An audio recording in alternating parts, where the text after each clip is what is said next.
Welcome to the Empowered Catholic Podcast with Karen and Curtis Herbert, where we combine the best of theology, science, and coaching to inspire your empowerment. It's our mission to help you release the inner obstacles that are holding you back from embracing true Christian freedom, so the power of the Holy Spirit can manifest in you. So if you believe that God has more for you, if you want to believe that God has more for you, listen on, my friend. Hello, and welcome to the Empowered Catholic Podcast. You're here with Karen and Curtis Herbert. Hey, everybody. Welcome. Happy Easter. Can I say that? Yes. Happy Easter, All everybody. right. And what I was going to say is the Shroud of Turin episodes were very popular. I've gotten a lot of great feedback. I know at least one person bought the Father Robert Spitzer book. Yes. And that was a really fun interview. That was the previous episode. If you haven't heard it, he's a fun guy. I have to say, what you talked about are not things that I'm generally interested in. And I found myself totally fascinated and wanting to learn more. Yeah, that was a really pleasant surprise. And Karen, what I kind of wanted to talk about was why focus on excellence? Oh, the topic of excellence. And here's the thing, in our coaching practice, part of what we do usually involves setting some goals, and we focus the client on excellence. Yet sometimes I'm not focusing on excellence. Right. So what are you focusing on, do you think? I think I would normally be focusing on just getting by or avoiding pain. Yeah. What's the problem here that I can get by, get over, get around, and move on? Yeah. So right there's a problem-centered outlook.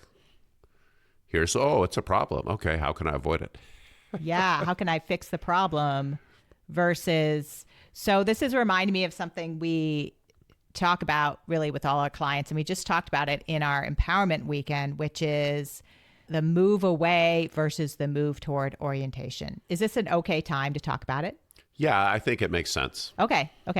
So, and sometimes this is a pretty big mindset shift for people. Yeah, and let me share this with you, Karen. I'm doing the diet thing. Yeah. And I was cruising along. I was doing pretty good. I was on target, and then I just sort of took a week off. I didn't go crazy, but I was slacking. And I don't know, I was kind of like, maybe I could get used to drinking a lot of beer. I'm watching the Timberwolves playoffs. Right, and I'm drinking a Double Dank Hockey Sock IPA. And wow, I wasn't very interested in my diet at that moment. That was the moment of non-dieting. and it really made me think about my health goals. Am I actually pursuing excellence or pursuing the good, or am I simply avoiding because I know what happens when I, gain a bunch of weight? Right. So go ahead. And so you were going to talk about moving towards in a way, and I think this is germane. I think it is, because part of what you're talking about here is what's motivating you to focus on the diet. Right. And what's motivating you is there's things you don't want in your life. Well, I don't want to be this weight, so I got to move away and get to some other weight. I don't want to have this health issue, so I got to do some things so I can get rid of the health issue. And the thing is, I got maybe, I don't know, like a third of the way to my goal, but I started to feel pretty good. Like, this is pretty good. Yeah. Well, I think that's the problem with move away from motivation, is when you're motivated by something you're trying to avoid, that it gets you a certain way. It gets you a certain way towards the goal that you're setting. And yet, once you get a certain way towards it, then the motivation starts to ebb, because you feel like, hey, I'm doing pretty good, or I'm not going to be that weight again. Oh boy, I'm never going to go back to eating those chips again like I did. So I can ease up a little bit, and then pretty soon you've got the old habits and you're not focusing anymore on where you're going. And that's an advantage of focusing on excellence. And I was really reflecting on do I really want to choose excellence here? And there's the advantage of, well, I'll be able to probably get to my goal if I keep the positive focus. You will be more successful. So if your goal is, I want to be healthy versus I don't want to weigh X amount, Yeah. you're going to have much more success because you're always going to find ways to be more healthy. And the opportunities to be healthy will present them to yourselves. And that's your motivation, is health, not stopping something that's in your life. In this example, then, I'm appreciating that I need to buff my goal.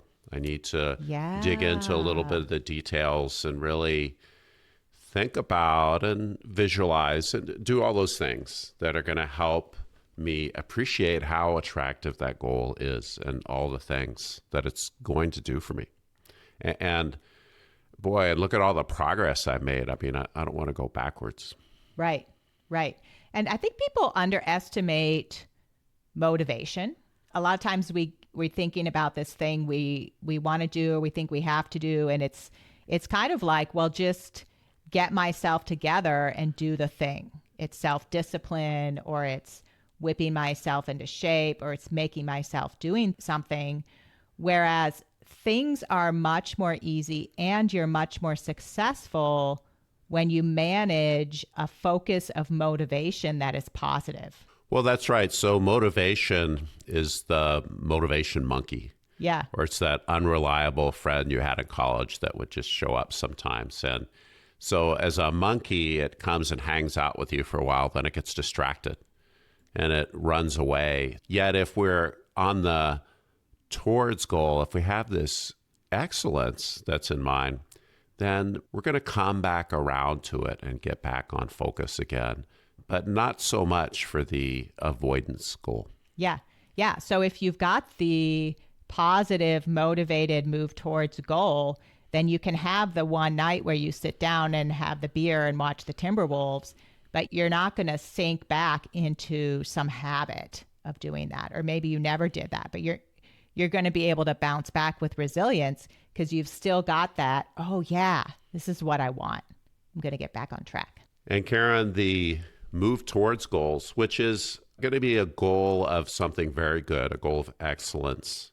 These feed our desire to grow.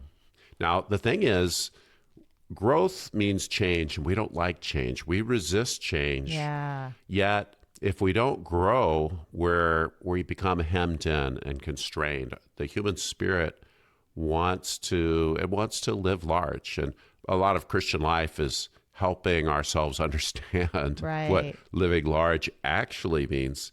Yet, to live with our freedom and to love what we're doing, to love our lives, it requires growth. And move towards goal, I think, really speak to that. Right. I think it does. It hits that part of ourselves that knows that the growth brings us to a new place. It brings us to a new freedom, a new way of living. It keeps us from being stagnated and constrained. And I think you're right. You know, our unconscious mind wants to take the path of least resistance. What can I do that takes the least energy for me? So it does take some direction and focus to get ourselves to move into a growth-oriented space. Yet that's where the beauty is, and that's where the freedom is. Freedom, interesting word, has a lot of concepts around it, some good or bad. But we mean freedom in all its positive senses of being able to pursue and obtain the good. And I was thinking about, well, what would pursuing excellence, what could it actually do for me? Because I have this inertia. It's human nature. We have to conserve our energy. So it's understandable in a lot of ways. Yet there's these different areas of life. There's the spiritual life and the physical health, which we touched on. But what about in my marriage or my primary relationship? And I really pursuing excellence? Don't answer that question. You know, I did actually ask myself that question. And I just realized, oh yeah, there's some things that I could do in this area that wouldn't be so hard to do, but I'm not doing them because I'm not really thinking in terms of pursuing excellence. I'm thinking in terms of getting by or Sure. managing the Or, situation. well, I don't really see a problem here. Yeah. So yeah. if you don't see a problem, you don't want to focus on it. Yeah, there's no problem. It ain't broke. Don't fix it. Yeah. Yeah. Or if it's broke, don't fix it. Wait and see if it fixes itself. How about that? Maybe it will fix itself. Yeah. Maybe the water coming in the window will swell it closed. I won't have to do anything about it. Right. Exactly. And pro tip, no, that never happens. Doesn't work that way. Does it? Where that's a great way to let entropy take over your life, and that's not good. So these other areas of life, I mean, your career or your mission, pursuing excellence, family life, personal growth, friendship and connection, that's kind of an Right. area of life. Doesn't always come up yet. I think that's one of them. Yeah. And can I say something about the word excellence for a moment? Yes. Because I think, there may be some perfectionists listening to this podcast. I don't know, but I just suspect there's a few of you out there, and I can relate. And we can hear that word excellence, and immediately it goes into our pre-patterned conception of being perfect. And then we can either be discouraged because we know we're not going to be perfect, or we're going to beat ourselves up because we're not doing the things to be perfect. And excellence it's not that. Okay. It's not perfect in the sense of doing everything perfectly. Well, an example might be career. So if you're in certain professions, you have a lot of messages from the world about what an excellent career would look like. If you're a doctor, for instance, or a lawyer, some of these professions where the high end is very high end, and you could feel kind of a cultural pressure to pursue the more prestigious or the more money-making ends of that profession. Yet that would be a message of excellence that you're getting from extrinsic sources, from the world. Right. It's important that we choose our standards of excellence, that our intrinsic values are important. And also as Christians, we know things. We know a lot. And drawing on that to define what excellent means for us in our situation is so important. And yeah, it never means perfection. Right. Like in physical health, perfection's got nothing to do with it. Or ditto for a career. There's many, many considerations. So Karen, before I forget, so episodes where we do talk about perfection and perfectionism, that's 79, 80, and 81. Those are good ones. Oh, excellent. Yeah. I completely forgot that we had addressed that issue. There you go. Yeah. And I'm thinking about an example about what you were just talking about, just dealing with someone recently who was talking about physical health, and kind of what they came to was this vision or goal that they wanted to move towards about aging gracefully.